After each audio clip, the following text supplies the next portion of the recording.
Hi, I'm Gwyer, clinical psychologist, and today I'd like to talk about unhelpful thoughts. What I'd like to do is just draw up what in CBT is called the hot cross bun. And the reason it's called a hot cross bun is it looks a little bit like a hot cross bun. So in this first one here, I'm going to put thoughts. Now, an unhelpful thought is a thought that's often driven by an emotion, by a belief that we ought to do something, we should do something, we must do something. The way I identify if my thoughts are helpful or unhelpful is I ask myself, does thinking like this help? Does thinking like this change anything? Does thinking like this make me feel good? And if the answer to that is no, I know that the thought I'm having is an unhelpful thought. So, unhelpful thoughts, they often are, I am, and it could be anything. I am worthless. I am a failure. And I will always be. It will always be.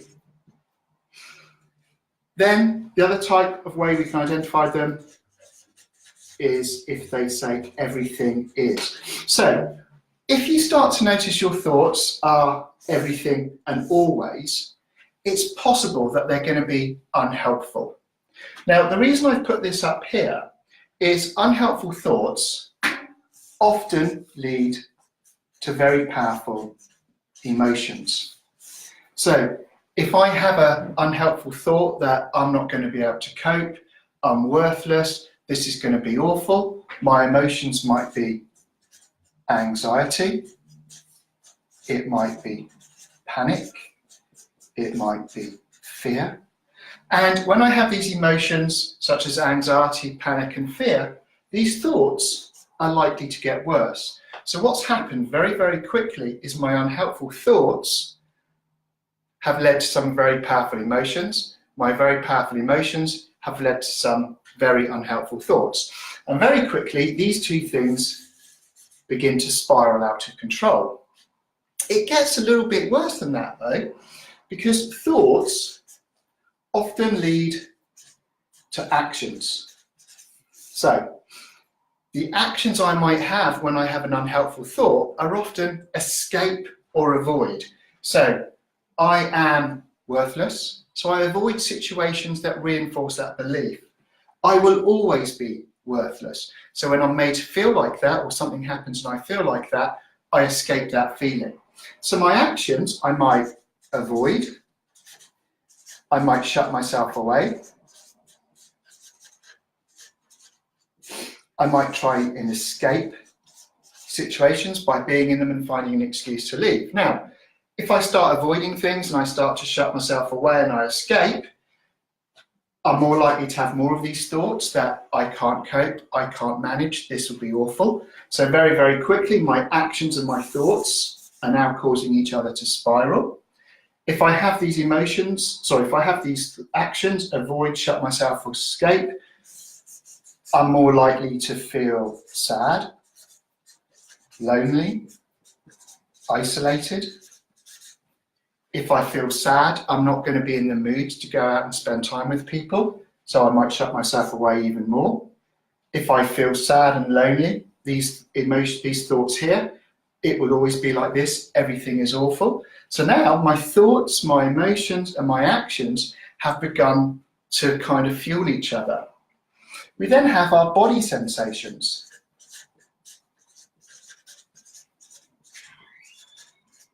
So these are the things that we feel inside our body. So if we have this thought, I'm a failure, this will always be bad. If we have this emotion, anxiety, we might find that we feel sick, we get a knotted tummy, we feel tense, we feel hot. When we notice these sensations, we're more likely to think it would always be like this. I can't cope, I can't manage. So these body sensations, these thoughts and these body sensations begin to fuel each other. I'm more likely to feel anxious, my body's feeling on edge and feeling tense. I'm more likely to avoid difficult and scary situations.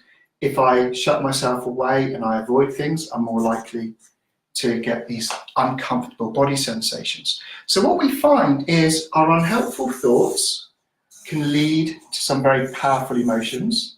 Powerful emotions lead to more unhelpful thoughts. Our thoughts lead to our actions. Our emotions influence our body sensations. Our actions and body sensations influence each other. So what happens is very, very quickly, we end up in a vicious cycle where our thoughts, emotions, actions, and body sensations end up decreasing our sense of well-being, our sense of happiness, our ability to be successful. The easy way to remember this is think of body sensations, B, think of emotions, E, actions, A, and thought, T. One of the things I like to help people do is to march to the beat of their own drum. So what I help people do is say, we have a vicious cycle. What do we do when we have a vicious cycle? We break it. So if we can find strategies to break that vicious cycle, we can stop this spiraling down. We can stop it impacting our sense of well-being, our sense of happiness, and our ability to be successful. So today I want to talk about thoughts. Now, I've talked about unhelpful thoughts. Some people use the term negative thoughts.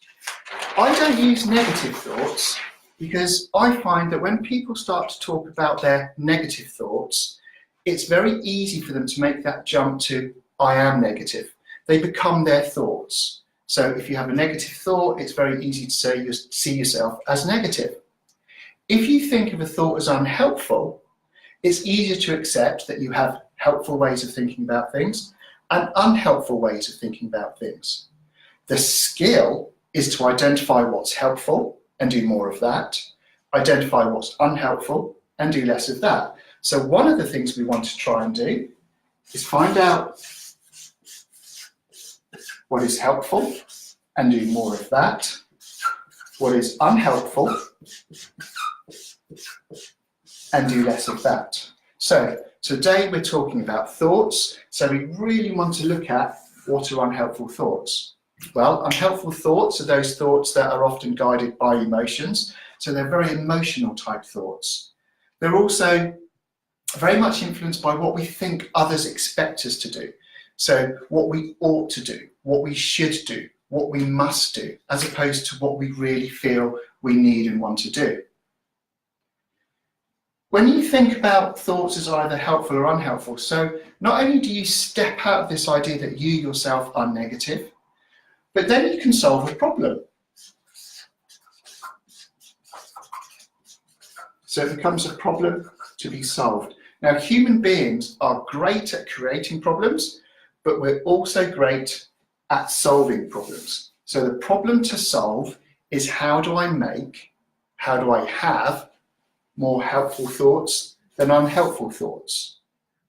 So what can you do with your thoughts? Really, there's only three things you can do with a thought. You can accept it. So that often involves saying, do you know what, this isn't great, this isn't pleasant, I've got this thought, but I'm just going to accept it. This is what I'm thinking.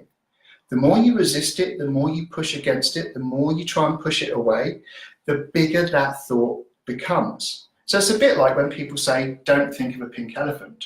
Whatever you do, don't think of a pink elephant. You start to think of more and more pink elephants. When you accept it, it is as it is, it becomes much easier to do the next thing. Let it go. So just let it go as an unhelpful thought. Hey, I have a choice. I can think in a helpful way or an unhelpful way. I'm going to accept my thought. I've noticed it. I've observed it. I'm going to step back from it and say, hey, that's interesting. That's a really interesting thought I've got. but I'm going to let it go because it's not helpful. And what I want to do is be able to focus on my helpful thoughts, the thoughts that help me move forward, the thoughts that help me with my well-being, my happiness, and my ability to be successful. The final thing I can do is I can challenge it. I can say, what is the evidence for this unhelpful thought? Does it fit the picture? So I might think all of the times when things have happened opposite to that unhelpful thought. Now, the problem with challenging it, when you try and challenge an unhelpful thought, what people find is they have lots of yeah, buts. Yes, but it was a one-off. Yes, but it was a fluke. Yes, but it wasn't really down to me. They find a reason why. Now, you might find that you need to become aware that you're going to have these yeah, buts. You need to accept it. Hey, do you know what? I'm going to shoot myself in the foot because I know that my automatic way of thinking about things is to have a yeah, but I'm going to let that yeah, but go. And it's a constant cycle of becoming aware, noticing, challenging, and let go. Now, one of the ways to do this is to remember that thoughts are not facts. So I'm going to give you an example about this. So I really like football. I think football is a great sport. Just because I think football is great doesn't make it a fact. And many other people might not like football as so much as me. I might think that my team, I'm going to call them Solent FC, so Solent Football Club. I might think that they are the best football team in the world. I might think they're the greatest football team in the league. Just because I think it doesn't make it a fact. Other people are going to think that Solent FC are rubbish.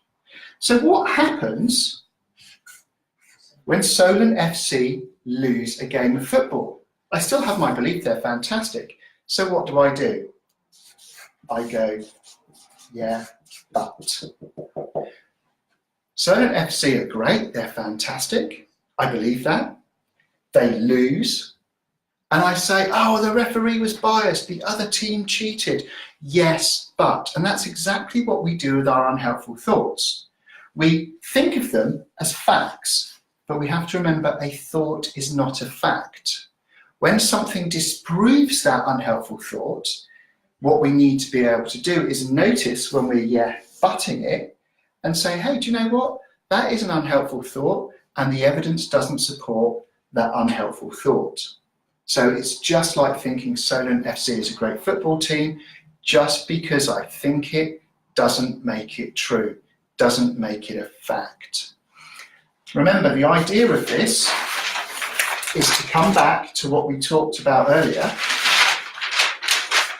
to become aware that there's a vicious cycle. So what we're trying to do here is break the vicious cycle by accepting our thoughts, by challenging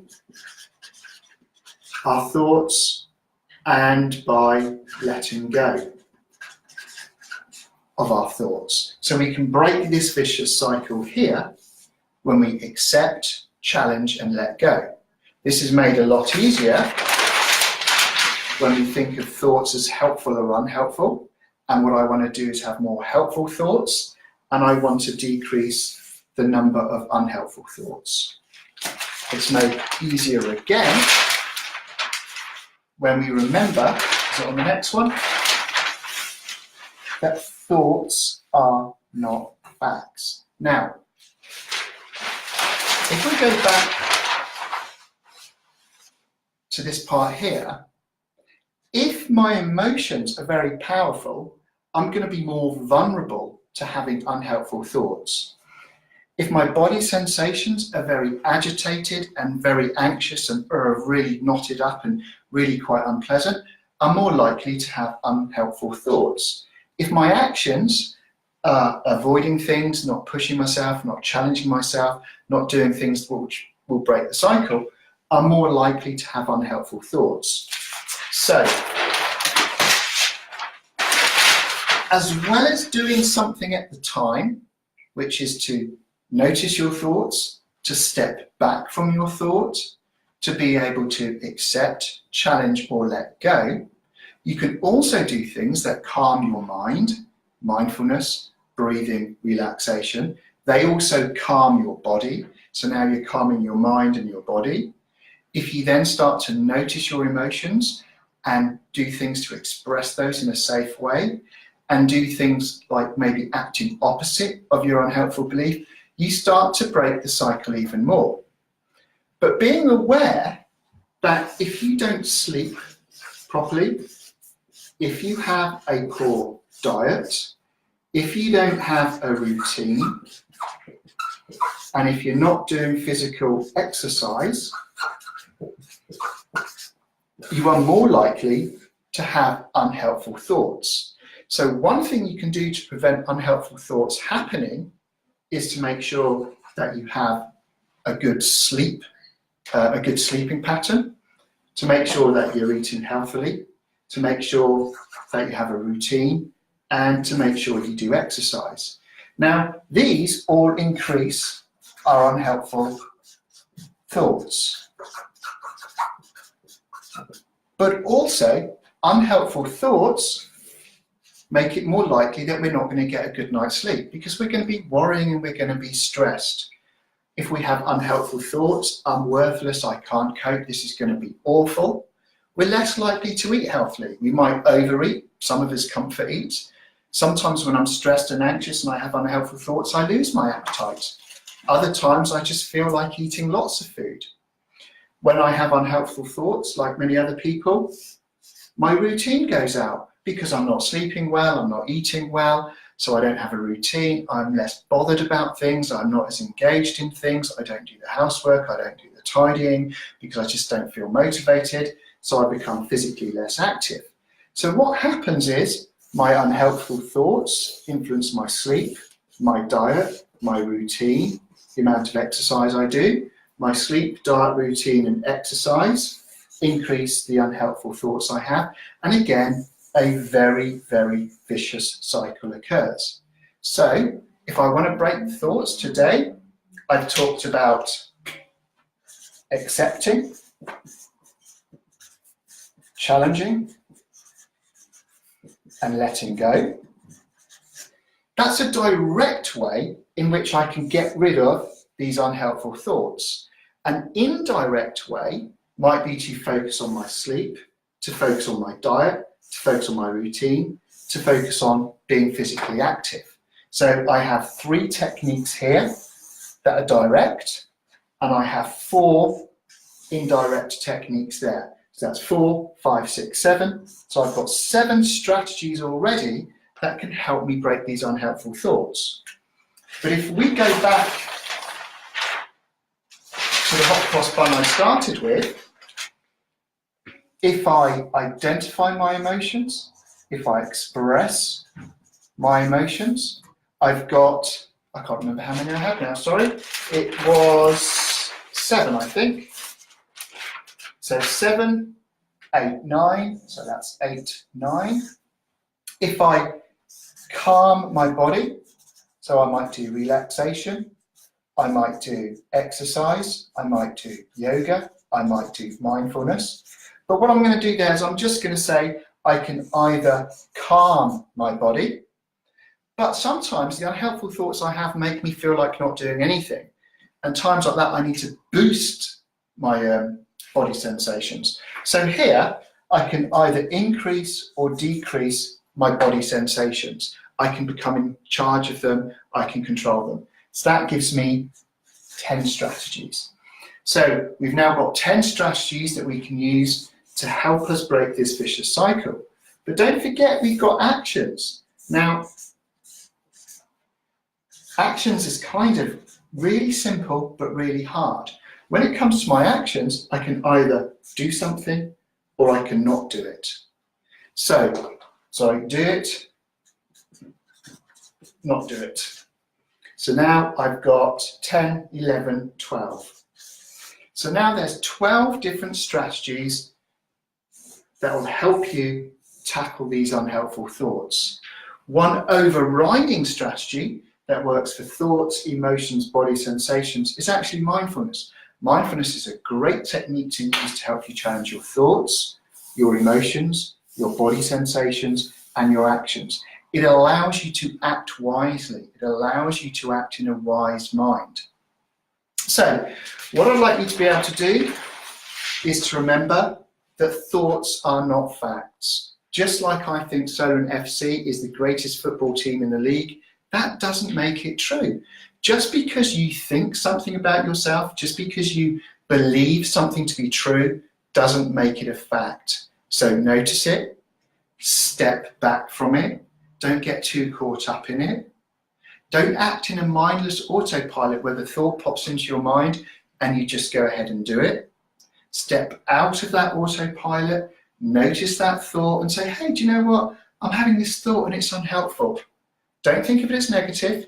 Don't think of it as positive. Just notice that you're having an unhelpful thought. Then go back to what I said earlier. How can I challenge it?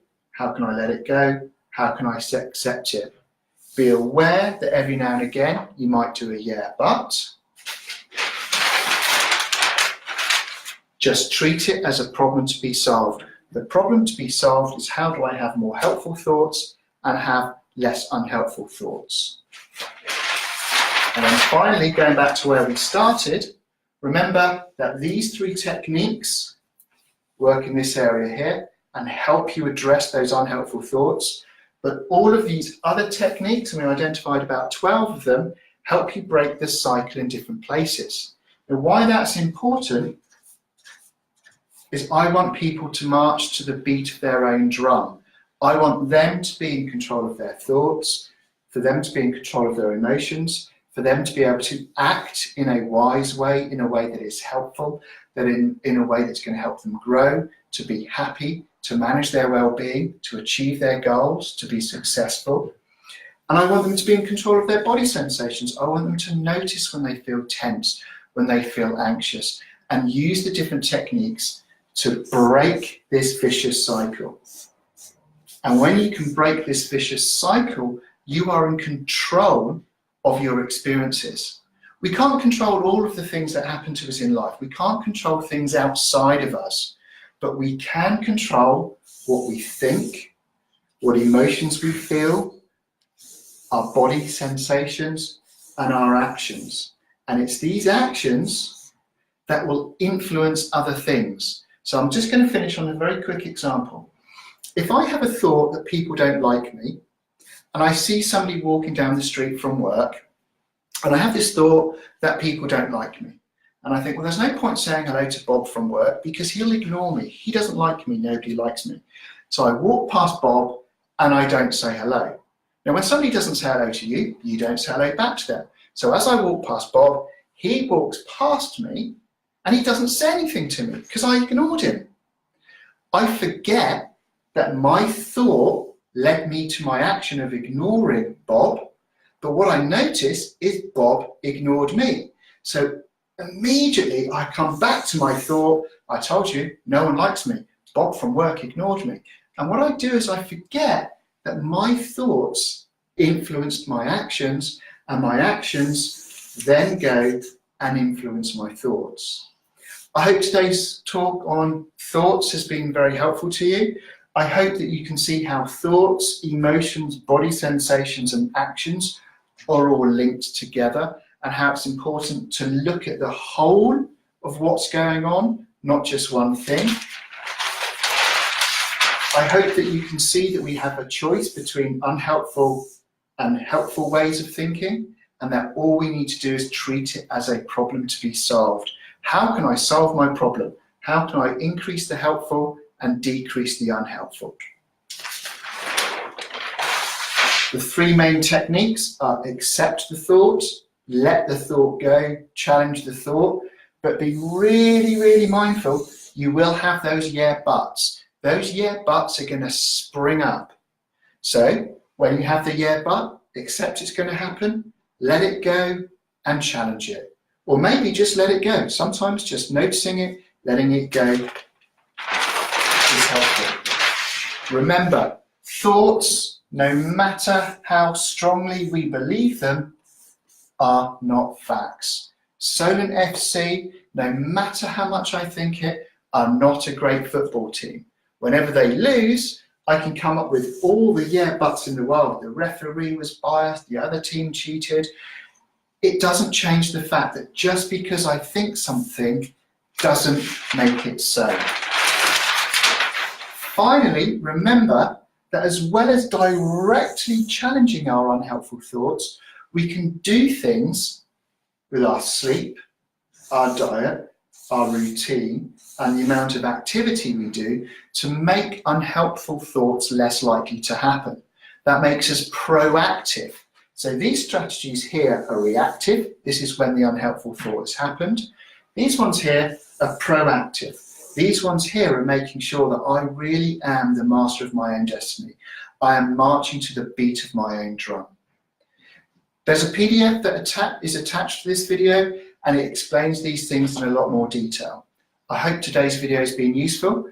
If there's any questions you have or any thoughts about today's videos or the other topics we covered, please feel free to message me.